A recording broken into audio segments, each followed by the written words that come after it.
Hello, welcome back to my channel. I'm Sonia Maya. I post about psychology facts about sex and relationships and fitness inspiration on Saturdays. So you can catch me on Wednesdays for psychology facts about sex and Saturdays for fitness inspiration. Please don't forget to like and subscribe. Turn on those bell notifications if you would like. Today I wanted to talk about coffee. I do love coffee. I have like a love-hate relationship because I'm one of those people that I enjoy how I feel after I drink coffee, but at the same time, it can make me kind of anxious. I wanted to talk about the pros and cons of coffee on a fitness journey. Can it help you with losing fat? Is it interfering in any kind of way? So I want to talk about the pros and cons, and let's just get right into it. So the pros is it can suppress your appetite. I do find that when I drink coffee, I'm not as hungry, but it's kind of like a temporary thing, and it really depends on the person how much it actually suppresses your appetite. I'll get more into the con of that part later. So it doesn't break a fast, which is another great pro, because if you're doing intermittent fasting like I do, it's actually really great to have certain beverages that don't break your fast, that can kind of like fill you up, so to speak. So there's like water, there's coffee, there's green tea, or just like any tea without calories. You could do club soda. So it's great to have something like that, because a lot of people, when they struggle with overeating or cravings, they can drink coffee and it kind of helps. I've also seen studies that said that it can speed up metabolism, but that's not always the case for some people. And I'm going to get into the cons, which kind of like takes away from that. One con is that a lot of people really feel like they need sugar and dairy. A lot of people have cream and sugar.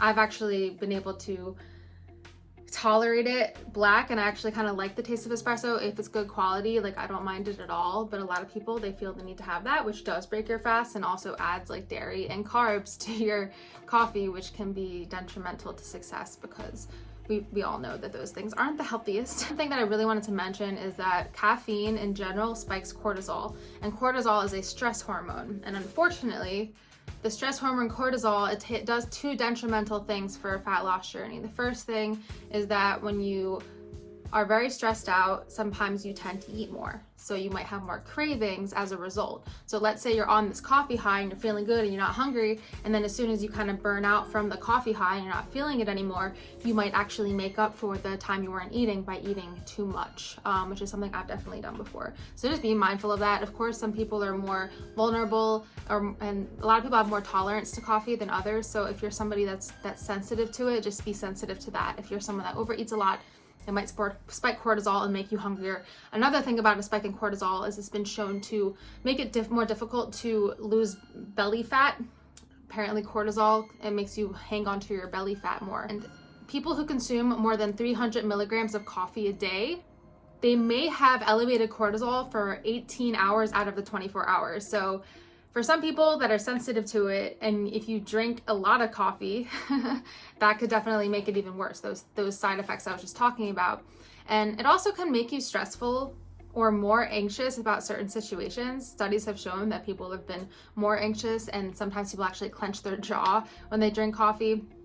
Some people like forget that caffeine is a drug because it's so accepted and used everywhere. You forget sometimes, like, that's one hell of a drug, you know, like Dave Chappelle says, cocaine, one hell of a drug, but I'm talking about caffeine. That's one hell of a drug too. Sometimes I feel real amped up, you know, and it can be fun until I feel burnout. And some people actually can get panic attacks from too much caffeine, such as 4 cups of coffee. That's never happened to me, but people that don't have panic disorder, people that don't have panic attacks, can have panic attacks from too much coffee. So be mindful of that. It can be pretty detrimental if you over drink it.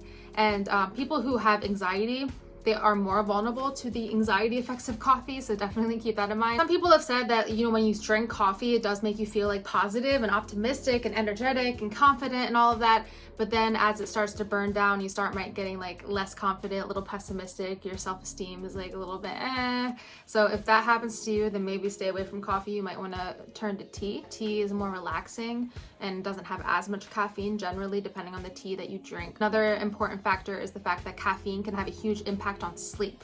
So keep that in mind. If you are sensitive to caffeine and someone that already doesn't get enough sleep is so important for fat loss, for stress regulation, for just your brain overall functioning, your body overall functioning. Sleep is really important, so keep that in mind.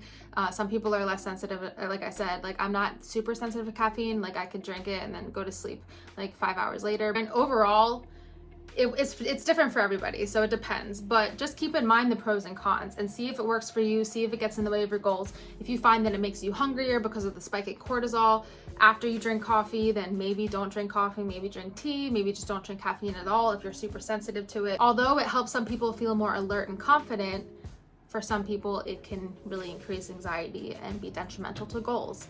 So it really depends on the individual person, but it's good to know the pros and cons, especially if you're someone that has a lot of anxiety. Just know to like stay away from it if it does give you more anxiety, because anxiety is such an issue in society, and you don't want to make it worse because it's not fun.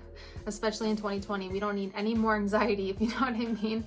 But I hope you enjoyed this video. Please don't forget to like and subscribe. Comment below with anything that popped out to you, or if you think I missed anything, or you know, how does caffeine affect you? Does it mess with your sleep? Does it make you more anxious? Does it make you more confident, hungry, less hungry?